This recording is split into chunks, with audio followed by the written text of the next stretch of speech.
अस्सलाम वालेकुम व्यूअर्स, मैं हूं शाकिर सोलंकी। व्यूअर्स, एक तरफ वज़ीर आला खैबर पख्तूनख्वा अली अमीन गंडापुर के इस्तीफ़े की गूंज सुनाई दे रही है, तो दूसरी तरफ पीटीआई की जानिब से कल 5 अगस्त को एहतजाज किया जा रहा है इमरान खान की गिरफ़्तारी के ख़िलाफ़। पहले तो मुल्क भर में एहतजाज की कॉल दी गई थी, लेकिन अब ये एहतजाज महदूद हो गया है खैबर पख्तूनख्वा तक। खैबर पख्तूनख्वा में तहरीक तहफ़्फ़ुज़ आईन पाकिस्तान और पीटीआई की जानिब से मुश्तरका एक सर्कुलर जारी किया गया है। उसमें ये हिदायत जारी की गई हैं कि कहाँ कहाँ से रैली निकलेगी और कहाँ कहाँ जलसा होगा, कहाँ से कहाँ तक रैली होगी, क़यादत कौन करेगा, और बाकी जो सूबे के लोग हैं 3 टोटल रैलियाँ निकाली जाएंगी खैबर पख्तूनख्वा में, वो भी, और बाकी लोकल सतह पे हल्के की सतह पर जो है एहतजाज करने की हिदायत जारी की गई है। और उसमें ये कहा गया है कि जो मकामी MNAs, MPAs, टिकट होल्डर्स वगैरह हैं, वो जहाँ जहाँ भी एहतजाज करेंगे उसकी वीडियोस बनाएंगे और वो रीजन तक पहुंचाने के लिए अपनी जो पार्टी का रीजन है ज़िलाई सतह पर भेजे जाएंगे, ताकि मरकज़ी क़यादत तक उनको पहुंचाया जा सके और तसल्ली की जा सके कि हाँ जी वाकई एहतजाज हुआ था। इस्लामाबाद में एहतजाज कैंसिल कर दिया गया है पीटीआई की जानिब से। इस्लामाबाद में दरख्वास्त दी गई थी इस्लामाबाद इंतज़ामिया को कि जलसा करना चाह रहे हैं इस्लामाबाद में 5 अगस्त को, लेकिन अब वो जलसा मनसूख कर दिया गया है। एहतजाज भी इस्लामाबाद में मनसूख किया गया है। लाहौर में भी मीनार पाकिस्तान के लिए दरख्वास्त दी गई थी, वो भी समझे मनसूख ही हो गया। क्योंकि पीटीआई के तकरीबन सारे जो मरकज़ी रहनुमा हैं उनको या तो सज़ाएँ आ चुकी हैं 9 मई के मुकदमात में, या फिर उनके 26 नवंबर के एहतजाज के मुकदमात में वारंट गिरफ़्तारी जारी किए गए हैं। कुछ लोग अदालतों में पेश नहीं हो रहे थे, रूपोश थे, मफरूर थे, भगोड़े बने हुए थे, उनके भी वारंट गिरफ़्तारी जारी हुए हैं। अब ये इस्लामाबाद और लाहौर या पंजाब के किसी भी ज़िले में जलसा नहीं कर सकते, आ नहीं सकते, आएंगे तो गिरफ़्तार होंगे। इस गिरफ़्तारी से बचने के लिए इन्होंने एहतजाज को खैबर पख्तूनख्वा तक महदूद कर दिया है। एहतजाज भी देखें, ये बड़ा कमाल है। इमरान खान ने अपने दौर में 2019 में 5 अगस्त को कश्मीर बेचा और मोदी को इजाज़त दे दी कि जी कश्मीर का स्टेटस चेंज करें। मोदी ने आइन का, जो भारतीय आइन है, उसके आर्टिकल 370 में तरमीम कराई और दोनों ऐवानों से, ऐवान बाला से भी और पार्लियामेंट से भी ये मंजूर करवाया और कश्मीर का स्टेटस तब्दील कर दिया। इमरान खान उस पर खामोश रहे। इमरान खान ने कहा कि जी हर जुम्मे को हम खामोश एहतजाज करेंगे, इकट्ठे होंगे हर जुम्मे को और खामोश एहतजाज करेंगे। पार्लियामेंट के हद तक उन दिनों में ये इकट्ठे हुए थे। स्पीकर थे उस वक़्त असद कैसर, उन्होंने लोग इकट्ठे किए थे, खामोश 1 मिनट की खामोशी अख्तियार की थी और बस वही जुम्मा, पहला जुम्मा जो था वही इकट्ठे हुए थे और उसके बाद फिर कश्मीर को भूल गए ये। अब इनको इमरान खान की गिरफ़्तारी याद आ गई है, और क्योंकि इमरान खान भी 5 अगस्त को ही गिरफ़्तार हुए। 5 अगस्त को कश्मीर बेचा, 5 अगस्त को ही वो गिरफ़्तार हुए और अब ये 5 अगस्त को एहतजाज करने जा रहे हैं इमरान खान की गिरफ़्तारी के ख़िलाफ़। यानी मोदी ने 5 अगस्त को कश्मीर का स्टेटस चेंज किया इमरान खान के दौर में, उस पर पीटीआई एहतजाज नहीं कर रही। ये भी कमाल है ना, ये देखने का है, सोचने का है भाई, कि कश्मीर पर एहतजाज करना चाहिए ना पीटीआई को। मोदी के ख़िलाफ़ एहतजाज करना चाहिए, भारत के ख़िलाफ़ एहतजाज करना चाहिए कि कश्मीर का स्टेटस चेंज कर दिया उन्होंने, जो मुतनाज़ा हैसियत थी कश्मीर की वो उन्होंने तब्दील कर दी, और उस पर एहतजाज करने की बजाय इमरान खान की गिरफ़्तारी के ख़िलाफ़ एहतजाज कर रहे हैं। यानी इमरान खान की गिरफ़्तारी सबसे बड़ा इशू है इनके लिए। भारत ने कश्मीर पर कब्जा कर लिया, स्टेटस चेंज कर लिया, वो इशू नहीं है पीटीआई का। तभी तो हम कह रहे होते हैं कि भाई ये प्रॉक्सीज हैं। पीटीआई प्रॉक्सी है भारत की और इसराइल की। इन्होंने भारत की सहूलतकारी की स्टेटस चेंज कराने में कश्मीर का, इन्होंने इसराइल की सहूलतकारी की है। तो अब कल एहतजाज खैबर पख्तूनख्वा में करने जा रहे हैं।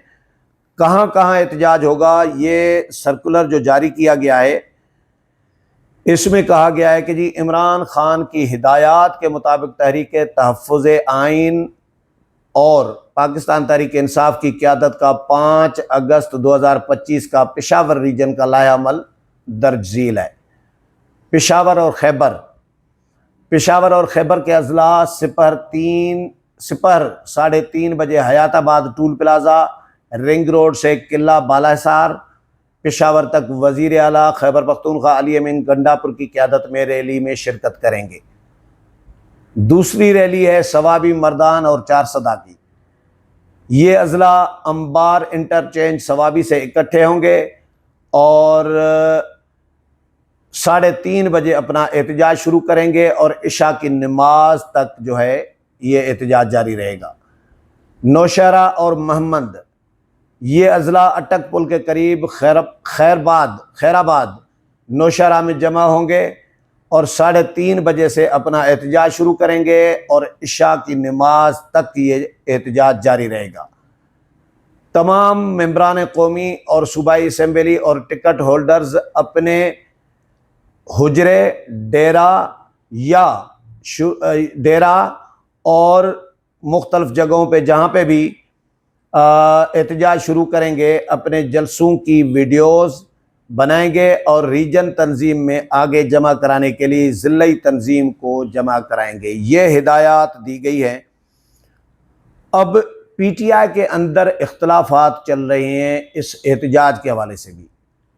पीटीआई के कुछ लोग, स्पेशली जो नाराज़ लोग हैं, उनके लिए मेरी इतला ये है कि उनका प्रेशर है अली अमीन गंडापुर पर कि मुल्क भर में एहतजाज किया जाए। या मुल्क भर का तो कैंसिल हो गया, सूबे में हर तरफ से ब्लॉक किए जाए रोड, रास्ते, सूबे को बंद किया जाए, यानी सूबा कट ऑफ हो जाए पूरे पाकिस्तान से, बाकी सूबों से। ये है पीटीआई के नाराज़ लोगों का मुतालबा। अली अमीन गंडापुर ऐसा नहीं चाह रहे। अली अमीन गंडापुर ने कहा है कि सूबा बंद नहीं होगा, एहतजाज होगा, अलामती एहतजाज होगा और रैलियां निकलेंगी, सूबा बंद नहीं करेंगे। इस पर इख्तलाफात चल रही हैं। जिस तरह मैंने जिक्र किया कि अली अमीन गंडापुर के इस्तीफ़े की भी गूंज सुनाई दे रही है, तो इस्तीफ़े के हवाले से मैंने पहले भी परसों इलाक़ किया था, उसमें ये बताया था कि खबरें आई हैं कि इमरान खान ने अली अमीन गंडापुर पर नाराज़गी का इजहार किया है और अली अमीन गंडापुर को मशवरा दिया है कि अगर वो सूबा नहीं चला सकते, सूबे में अमन कायम नहीं कर सकते, तो वो इस्तीफ़ा दे दें। ये खबरें आईं कि अमन अमान के हवाले से कि सूबे में दहशतगर्दी है, बढ़ रही है, अमन अमान ख़राब है, करप्शन उरूज पर है। तो करप्शन के हवाले से पीटीआई के जो खैबर पख्तूनख्वा के रहनुमा हैं वो भी नाखुश हैं अली अमीन गंडापुर से। फैसल अमीन गंडापुर जो है, अली अमीन गंडापुर का भाई, उनके लिए कहा जा रहा है कि उसने रज के अन्नी मचाई हुई है, रज के करप्शन कर रहे हैं। कोई एक अंडे की जर्दी जो होती है, अंडे की जर्दी, वो भी किसी को शेयर करने के लिए तैयार नहीं है, वो सारा खुद खा रहे हैं, सूबा पूरा खा रहे हैं, जिस पर पीटीआई के जो बाकी लोग हैं वो नाराज़ हैं। एक तो डिक्टेटरशिप कायम की हुई है, किसी को बात करने का की इजाज़त भी नहीं है कि कोई टीवी पर जाकर किसी टॉक शो में बैठे कोई वज़ीर, कोई एमपीए या कोई पार्टी का ही दिफा करे या अपनी हुकूमत का दिफा करे, किसी को अलाउ नहीं है, इजाज़त नहीं है। अली अमीन गंडापुर ने सबके ऊपर पाबंदी लगाई हुई है कि भाई मेरे अलावा और बैरिस्टर सैफ के अलावा कोई नहीं बोलेगा। कोई आपने पीटीआई का सूबाई वज़ीर आप टीवी चैनलों पे नहीं देखते होंगे, जिस तरह नून लीग के लोग बैठे होते हैं, पीपल्स पार्टी के लोग बैठे होते हैं, इस तरह पीटीआई के लोग आपको नज़र नहीं आ रहे होंगे। वो इसलिए क्योंकि अली अमीन गंडापुर ने martial law, undeclared martial law, गैर एलानिया मार्शल लॉ जो है सूबे में कायम कर रखा है अपने ही साथियों के ऊपर, कि कोई बोलेगा नहीं, करप्शन हो रही हो तो हो रही हो, अमन अमान ख़राब हो तो ख़राब हो, किसी को बोलने की इजाज़त नहीं है। तो इस वजह से भी पार्टी के जो लोग हैं खैबर पख्तूनख्वा के, वो नाराज़ हैं, वो चाहते हैं अली अमीन गंडापुर तब्दील हो। ये जो खबरें आ रही हैं ये मैं तो नहीं दे रहा होता कि इमरान खान ने कहा है कि अली अमीन गंडापुर सूबा नहीं चला सकते, अमन कायम नहीं कर सकते तो इस्तीफ़ा दे। ये तो पीटीआई के अंदर से खबरें आ रही होती हैं, पीटीआई के लोग ही ज़राए बन के खबरें मीडिया को दे रहे होते हैं ताकि माहौल बने। अब मेरी इत्तला ये है कि 5 अगस्त तक अभी 2-4 दिन के लिए लोगों ने खामोशी अख्तियार की हुई है अली अमीन गंडापुर के मुखालफिन ने, लेकिन 5 अगस्त जैसे ही गुजरेगी तो इनके इख्तलाफात फिर मीडिया की रौनक बनेंगे, जीनत बनेंगे। और अली अमीन गंडापुर के पीछे पड़े हुए हैं खैबर पख्तूनख्वा के पीटीआई के रहनुमा कि अली अमीन गंडापुर तब्दील हों, क्योंकि उनसे सूबा नहीं चल रहा, उनसे पार्टी नहीं चल रही और उनसे साथी उनके नाखुश हैं। इसीलिए ये खबरें मीडिया की जीनत बन रही है कि अली अमीन गंडापुर को इमरान खान ने मशवरा दिया है कि जी सूबा नहीं चला सकते और अमन अमान कायम नहीं कर सकते तो फिर इस्तीफ़ा दे दें। अब 5 अगस्त कल है, अब कल देखते हैं कि इनका सूबे में एहतजाज, कितने बड़े एहतजाज होते हैं और उसके बाद अगला लाए अमल क्या देते हैं। अगले प्रोग्राम में फिर मुलाकात होगी, तब तक इजाज़त चाहता हूँ। अल्लाह हाफ़िज़।